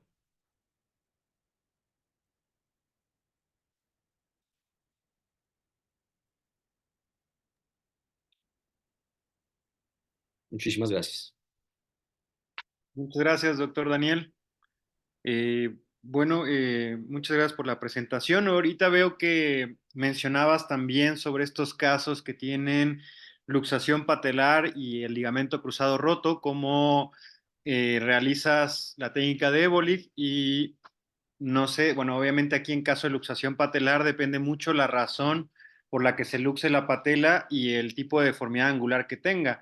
Pero en los casos en los que esto requiere una transposición de la tuberosidad tibial, es bastante efectivo realizar esta técnica acompañada de Ébolic. De hecho, nosotros tenemos aquí cirujanos en México que han hecho esta técnica acompañada con una transposición y con muy buenos resultados. Entonces, aquí en la parte de la luxación patelar, nada más como comentario, importante saber por qué se luxa la patela y si el procedimiento que requiera puede combinarse con Ébolic. Pero en la mayoría de los casos, esto es posible sin ningún tema. No, no sé qué experiencia tengas tú respecto a estos casos que veo que mencionaste que tenían luxación patelar al mismo tiempo que hiciste Éboli.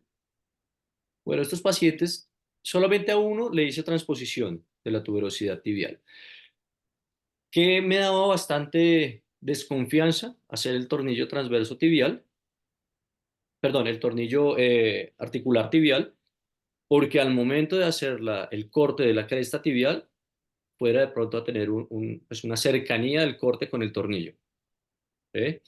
Pues afortunadamente no pasó, lo hicimos con medidas, lo pusimos un poco más atrás el tornillo, tuvimos buen resultado, pero la mayoría ha sido por falta de profundidad del surco troclear, realmente. Entonces hacemos una surcoplastia, no imbricamos la cápsula porque pues ya la tenemos de este lado del parapatelar medial y solamente el que tuvimos que hacerle transposición, de resto va muy bien con la surcoplastia.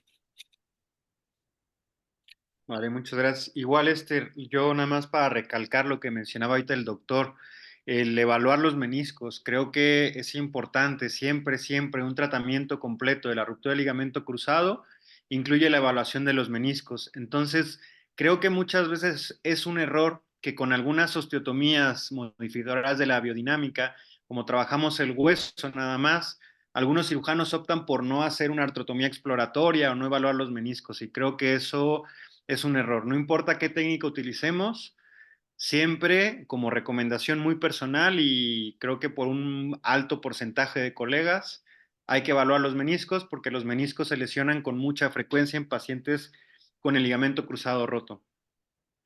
Y también, como mencionaba ahorita el doctor, que me pareció muy interesante, que mencionaba darle las opciones a los propietarios. Nosotros aquí en el Hospital Bruselas, pues prácticamente manejamos una alta gama de opciones quirúrgicas para corregir el ligamento cruzado. Y cuando se plantean al cliente, siempre y cuando el paciente sea candidato a una u otra técnica, cuando este paciente es candidato a múltiples técnicas, se le plantea al cliente cómo funcionan, cuáles son las complicaciones que puede haber, cuáles son las desventajas y ventajas con respecto a una, y normalmente es el cliente quien suele decidir qué opción quirúrgica va a utilizar, siempre y cuando estén dentro de las opciones terapéuticas para cada paciente en particular. Así como el cliente tiene que tener la información para que él escoja y sepa qué complicaciones y qué postquirúrgico debe llevar, también nos corresponde a nosotros indicar cuándo un paciente es un mejor candidato a una u otra técnica con respecto al conocimiento que tengamos y la experiencia que tengamos haciendo una u otra técnica. ¿Vale? Entonces, tenemos otra pregunta por aquí del doctor Mario Cano. Bienvenido, qué bueno que estás aquí, Mario. Él pregunta creo que es una pregunta algo controversial y para discutir por mucho tiempo, ¿recomiendan el uso de condroprotectores como posquirúrgico? Eh, pues la pregunta es para los tres doctores, si quieren comentarnos un poquito su opinión al respecto del uso de condroprotectores, si los utilizan, si no los utilizan, y Yo los utilizo posquirúrgico y bueno, se me olvidó mencionarlo. Yo adicional en el momento del cierre de la rodilla he tomado unas muestras y pongo plasma rico en plaquetas en la rodilla intraarticular al momento del cierre.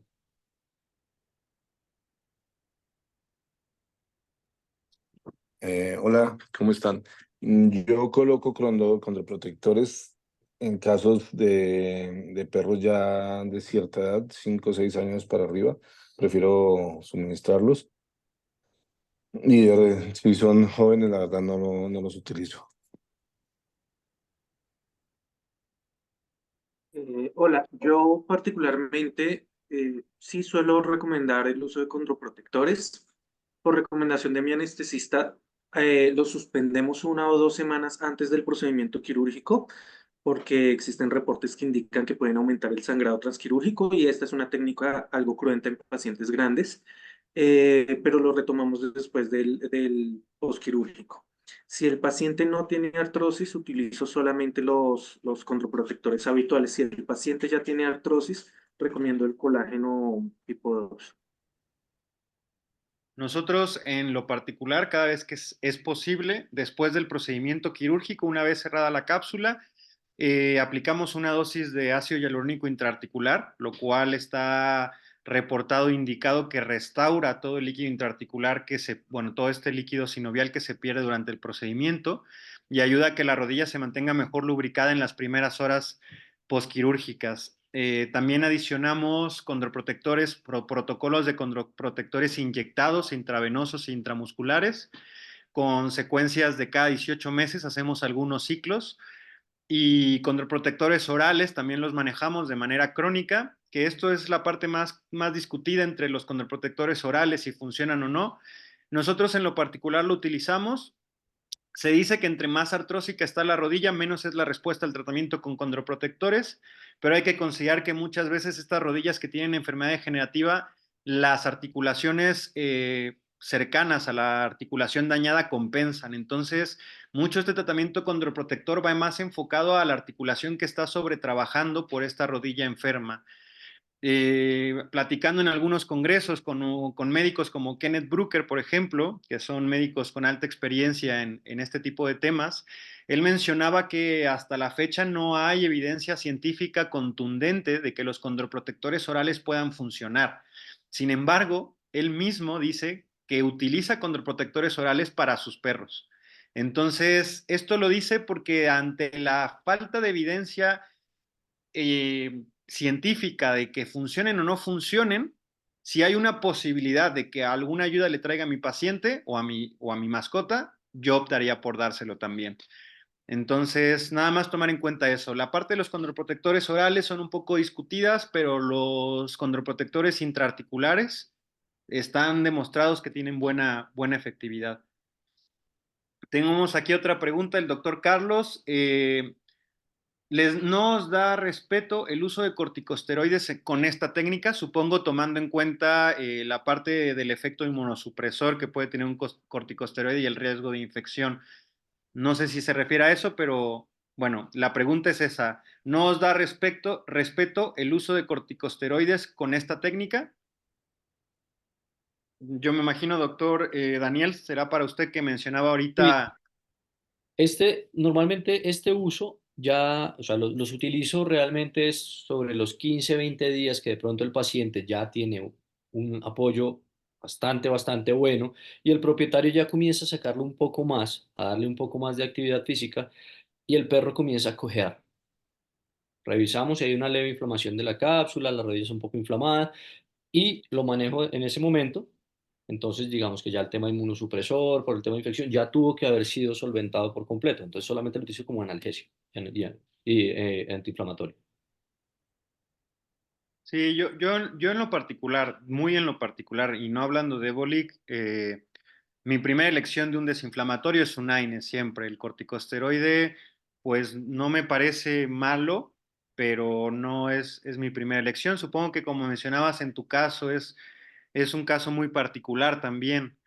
Pero bueno, yo en lo Bueno, particular, AINES los dos como pacientes, analgésico, perdón, desinflamatorio de rescate en estos pacientes que, como mencionaba el doctor Julián, en el poco tiempo pueden reincidir con algún grado de claudicación o retroceder un poco en su mejoría. Más que nada, yo les menciono en lo particular porque creo que esos pacientes apoyan muy bien, apoyan muy rápido y por el exceso de actividad suelen inflamarse y retroceder un poco en la mejoría. Ahí les damos otro empujoncito con un tiempo más de AINES y el paciente sin problema se recupera. claro, estos dos que menciono, que se ha tenido que manejar el corticoide, son pacientes que han tenido una enfermedad articular ya marcada, se ve intraarticular en el momento del quirúrgico. Son los pacientes que curiosamente pues tienen más tiempo de evolución de la enfermedad antes de ser corregida y ya tuvieron el manejo con los AINES. Vale, muchas gracias. Una otra pregunta, aquí viene la pregunta para los tres ponentes. Si depende de vosotros, los que hacéis TTA y TPLO, además de Éboli, ¿cuál es vuestra preferencia?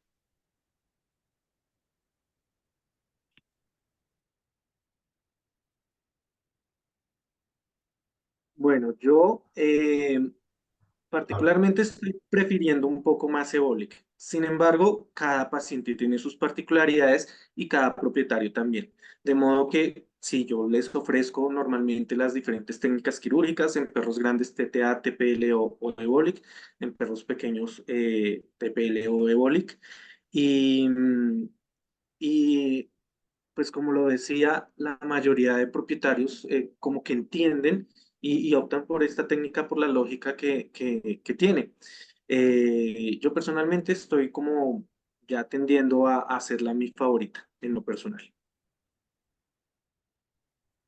Sí, Bueno, yo la verdad, el Eolic, como decía el doctor, yo le sugiero las posibilidades al cliente y según la calidad de hueso, pues también le sugiero cuál le podría funcionar mejor. Si la calidad del hueso es lo suficientemente buena para sostener los tornillos de interferencia y hacer una buena cicatrización, normalmente les sugiero el Evoli. Eh, pero también dejo que ellos decidan, en parte por cuestiones económicas y en parte por la sugerencia que yo les doy. Y pues ya ellos toman la decisión de finalmente por cuál se van. Normalmente cuando sugiero Oli, pues la toman. bueno, Éboli, pues digamos, cuando al propietario se le muestra la gama pues, de técnicas quirúrgicas y al ver las fotos realmente de las osteotomías, por más que tengan cómo o no costearlas, lo piensan dos veces. ¿Eh? Éboli, obviamente, al decirle que simplemente es el cambio del ligamento que se rompió por una prótesis que va a quedar completamente anatómica la rodilla, ya el propietario, si no tiene el recurso, prefiere esperar un poco y conseguirlo y operarlo. Sí, yo en lo particular, si de hacer se trata, me gustan las tres. Me gusta la cirugía y me gusta hacer cosas diferentes, pero hay que ser muy objetivo en cuanto al criterio de selección para, como decían los doctores, la calidad del hueso, la condición corporal, el temperamento del paciente, la accesibilidad del cliente para cuidar al paciente. Son puntos a considerar, son los criterios clínicos, biomecánicos y biológicos que deben considerarse en cada paciente para escoger la técnica ideal para operarlo. Muchas veces, si del cliente se tratara, suelen escoger Ébolic porque es lo que mejor entienden, porque es lo que se les hace más lógico y porque cuando tú les hablas a los clientes de cortar el hueso, suelen generarles mucho conflicto. Entonces, cuando uno plantea las opciones, como menciono, siendo objetivo, sin tomar partido de una técnica o la otra, simplemente planteando las ventajas, desventajas de cada una de ellas, se deja a elección del propietario. Justamente nosotros tenemos una cirugía el lunes programada donde el propietario pensaba mucho entre TPLO y Éboli. Y nosotros les digo, somos muy sinceros con estas opciones. Y obviamente cuando se les comenta con respecto a la opción, aquí las dos opciones principales, TPLO o Éboli, se les habla también de la experiencia quirúrgica que tenemos. Nosotros llevamos muchos años haciendo TPLO y tenemos mucha experiencia quirúrgica haciendo TPLO, más que la que tenemos con Ébolic incluso, porque llevamos menos tiempo haciendo Ébolic que TPLO. Y eso también se le plantea al cliente, que la experiencia quirúrgica y del cirujano influyen mucho, porque no es lo mismo hacer una buena TPLO que un mal Ébolic. Si comparamos esas dos opciones, pues evidentemente vamos a decir que Ébolic va mal, pero no porque la técnica sea mala, sino porque nuestra experiencia y nuestra curva de aprendizaje no está bien estructurada todavía. Entonces, esas cosas son importantes, pero hablando meramente de técnicas, una contra otra, el cliente suele inclinarse mucho por una técnica más biológica, más conservadora y más fácil de entender. En algunas ocasiones nosotros mismos podemos sugerir en particular una opción o la otra, pero cuando todas las opciones son candidatas para este cliente y este paciente, solemos dejar que el cliente lo piense en casa y lo decide en familia. Y la realidad es que la mayoría tienden a escoger Éboli. De hecho, este paciente del lunes, pues justamente se inclinó por una técnica de Éboli que actualmente la ofrecemos como una opción mínimamente invasiva, que es la artroscopía. Pero tampoco tenemos una extensa experiencia con Éboli por artroscopía. Estamos haciendo nuestros primeros casos. Y también se le plantea al cliente que cuando hacemos Ébolic por artroscopía hay una posibilidad de que el procedimiento tenga que convertirse en una artrotomía convencional y entonces perdamos a lo mejor los beneficios de la artroscopía por mínima invasión. Y se le plantea esto contra una técnica, por ejemplo, de TPLO, donde aseguramos que la articulación no se va a abrir porque nosotros la trabajamos por artroscopía y después hacemos la osteotomía en el hueso sin abrir la articulación. Y aún así, con el riesgo que ellos sí tienen y saben de que Ébolic por artroscopía puede convertirse en una artrotomía, suelen inclinarse también por una técnica como Ébolic. Eso es nuestra experiencia particular con respecto a ese tema. Tenemos otra pregunta por aquí que me parece muy buena. En los casos de leishmaniosis, ¿descartarías esta técnica?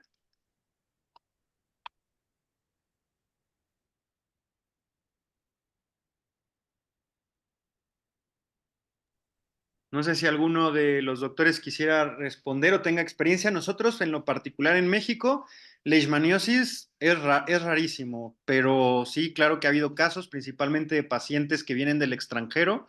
Y yo creo que en esto particular se trata de dar primero un diagnóstico, como decía el doctor al inicio, es un diagnóstico. Si nuestra artritis es por una leishmaniosis o nuestra artritis o nuestra ruptura de ligamento, por ejemplo, es por un osteosarcoma, que también suele suceder, cualquier técnica que utilicemos va a estar comprometida y aquí lo principal es tratar la leishmaniosis y después un tratamiento donde esté controlada la enfermedad, plantear las opciones. Yo en lo particular no pensaría en una prótesis intraarticular en un paciente con antecedentes de leishmaniosis. Sin embargo, tengo un paciente con brucelosis controlado y tratado en el que le hicimos Ébolic y va excelente hasta la fecha, ya tiene más de año y medio, 2 años, no, un año y medio operado y con una evolución bastante favorable. Igual, las mismas consideraciones. Yo trabajo acá en Bogotá, es una ciudad donde no es común el diagnóstico de leishmania. En aproximadamente 20 años de trabajo, creo que solo he visto un par de casos, pero me atrevo sí a pensar que con un diagnóstico de leishmania no haría esta técnica quirúrgica hasta que el paciente no haya recibido un tratamiento y tengamos la certeza de que esté bajo control. Bruselas sí es un poco más común acá en Bogotá y la consideración sería la misma. Sí, yo coincido también con los doctores, no operaría a un paciente con una enfermedad concomitante y aquí pues no se presenta casi ese caso, entonces tampoco tendría mucho conocimiento como para ahondar en eso. Sí, realmente yo no conozco un paciente, no he tenido un solo paciente con leishmaniosis. Brucela, pues bueno, realmente la casuística sí creo que está muy alta en Bogotá. Bueno, yo lo digo porque En un área de trabajo que tenemos, todos los pacientes que entran tienen que diagnosticarse, tienen que descartarse o diagnosticarse para poder entrar al programa, pues sea la cirugía que se vaya a hacer. Normalmente entran por fracturas, pero todos tienen que testearse primero con brucela y la casuística que tenemos en Bogotá es altísima. Entonces, pues desafortunadamente este programa es un paciente, estos pacientes pues no siguen el proceso, pero pues definitivamente tendría que simplemente tratarse la enfermedad, la patología de base para poder hacer alguna corrección. Sí, yo creo que en zonas donde estas enfermedades son endémicas, parte de los protocolos de rutina deben ser descartar este tipo de enfermedades antes de operar articulaciones. Por ejemplo, en el sur de México, las garrapatas son muy frecuentes y descartar Ehrlichia siempre es parte también de los protocolos. Yo, el caso de Leishmania, yo ahorita que estuve en España vi muchísimos casos, es una enfermedad muy común allá y yo veo que aquí el doctor José María Carrillo está presente. No sé si me atrevo a preguntarle si quisiera dar alguna opinión de su experiencia con respecto a estas infecciones y si él consideraría un tratamiento con Ébolic en casos particulares con pacientes con leishmaniosis. Entonces, si él se anima a darnos su opinión, pues se le agradecería bastante. Hola, Ashley, ¿cómo estás? Oye, no pongo el vídeo porque estoy en pijama en la cama, escuchándoos. Aquí es muy tarde. Eh, sí, aquí la lismania es muy frecuente y es una prueba casi obligatoria antes de operar un ligamento cruzado. Entonces lo que hacemos es, si el perro tiene una lismania activa, le damos el tratamiento, que es glucantime durante un mes, y al mes lo intervenimos. En cambio, si es una lismania que está controlada, es decir, un perro diagnosticado y tratado de lismania con un proteinograma normal, sin gamapatía, pues se opera sin complicaciones y nunca hemos tenido ninguna complicación si tenemos cuidado con ese punto. ¿Vale? Es decir, si está diagnosticada y está descontrolada, hay que esperar y tratarlo, y si está controlada, lo operamos sin problemas. Muchísimas gracias, Doc, por tu aportación y por estar presente el día de hoy. Gracias. Bueno, sigo con algunas otras preguntas de aquí de nuestros participantes. El doctor Alan García. Hola, ¿qué tal? Buenas tardes. Muy buenas pláticas. ¿Retiran el ligamento dañado antes de colocar el ligamento sintético? Si no lo hacen, ¿no se evidencia una inflamación articular exacerbada?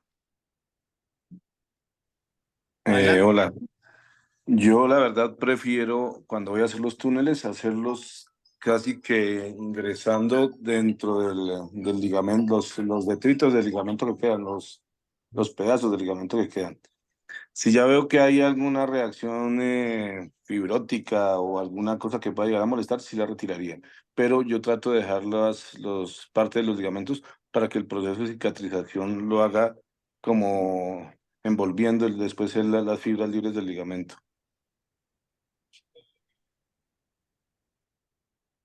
Sí, tal Claro, cual, yo dejo los creo muñones. que la fibra que queda, los muñones ayudan mucho a la biointegración del ligamento también. Adelante, doctor. Yo particularmente procuro mantenerlo solamente en aquellos casos en los que hay una rotura del ligamento cruzado con avulsión y se reconoce un fragmento en el espacio articular de densidad mineral. Obviamente lo tengo que recortar. Sin embargo, a pesar de que procure preservar las fibras, pues como justamente la tunelización se hace por donde están estas fibras, muchas veces con la aguja o con la broca se pierden un poco de fibras, pero la elección es procurar preservarlas.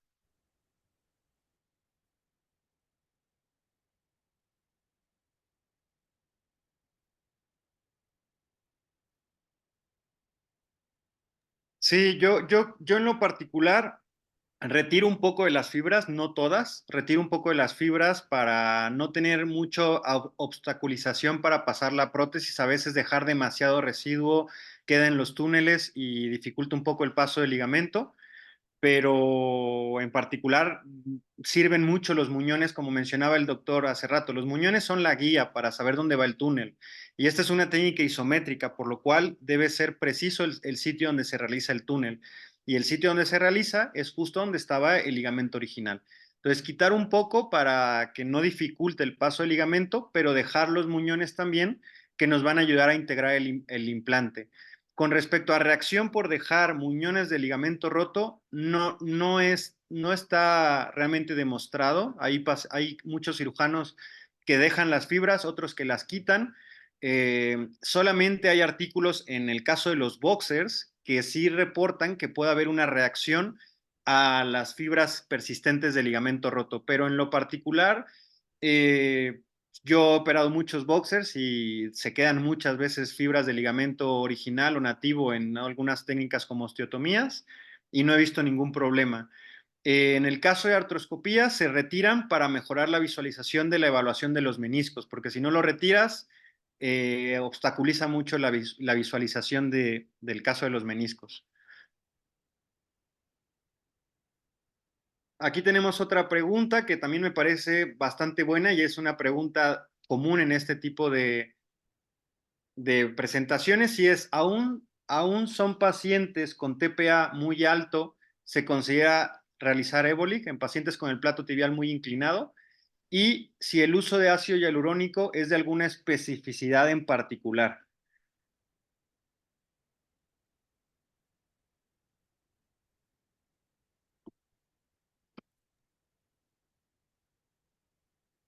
En cuanto a la inclinación del plato tibial, pues no le vería ningún inconveniente con la técnica.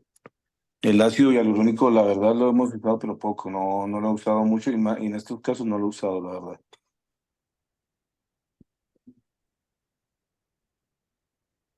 Yo puedo decir que no hay ningún problema con la inclinación del plato tibial. Justamente por eso era que mencionaba que otras técnicas, particularmente la inclinación del plato tibial exagerada, te obliga a tener que modificar una TPLO u otra técnica. Pero en Ébolic lo que tratas de restablecer es la anatomía, cómo funcionaba ese paciente. Y si ese paciente nació con el plato tibial inclinado y funcionalmente estaba bien y su anatomía le permitía funcionar así, como en esta técnica solamente se reemplaza la función del ligamento cruzado y se preserva su anatomía, es perfectamente candidato para esta técnica quirúrgica, no hay ningún problema. Ácido hialurónico yo tampoco he utilizado, pero pues voy a tratar de empezar a usar. Sí, yo en lo particular, como menciona el doctor, el plato tibial inclinado realmente no es una restricción para usar la técnica de Ébolic. Sin embargo, sí hay que contemplar que un plato tibial excesivamente inclinado genera más tensión sobre la prótesis. Sin embargo, la prótesis está diseñada para soportar 10 veces el peso del paciente al cual está indicado, por lo cual no sería un factor que generara que el ligamento se rompa o que se afloje. Sin embargo, si nosotros hacemos una técnica donde la isometría no es exacta, donde los tornillos están mal direccionados o cualquiera de estas fallas técnicas que muchas veces la técnica no las deja pasar y que aunque nosotros nos equivocamos, el ligamento resiste y la técnica es funcional, probablemente un plato tibial excesivamente inclinado te lo toleraría menos. Es como cuando el caso que presentó el doctor, operar dos ligamentos cruzados rotos en las dos rodillas con la técnica de Ébolic, a lo mejor en el mismo tiempo quirúrgico, si tú tienes fallas técnicas, tienes más riesgo de una falla funcional.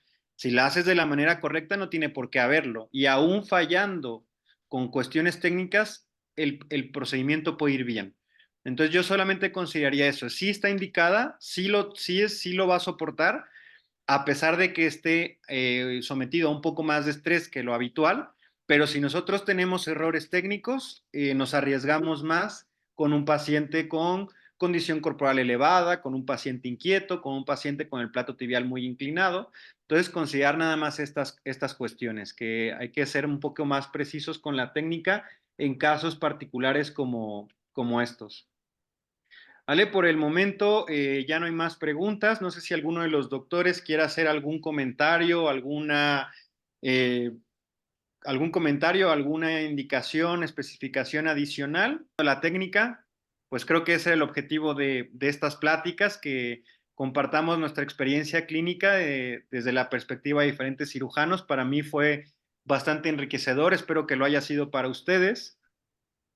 Y nos estamos viendo pronto. No sé, algún comentario, doctores, o algún último mensaje que quieran dejar aquí para todos los participantes.